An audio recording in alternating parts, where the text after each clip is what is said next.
एक महत्त्वाची बातमी। सोलापुरात संपत्तीच्या वादातून एकाच कुटुंबातील 3 जणांची हत्या झाली।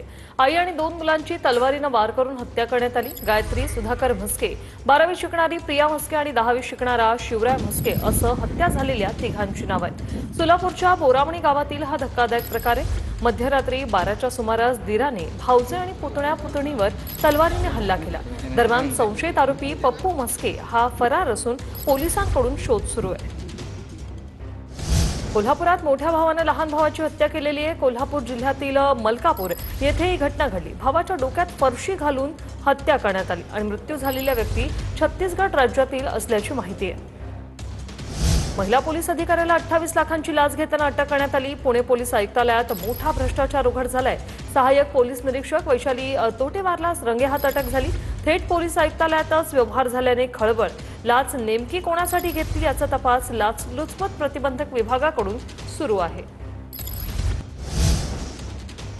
धाराशिवच्या कळंबमधील महावितरणच्या सबस्टेशनला भीषण आग लागली। उन्हामुळे तापमानात वाढ झाल्याने सबस्टेशनला आग लागल्याची माहिती। विजेचा अतिरिक्त लोड आणि वाढत्या तापमानामुळे आग भडकली।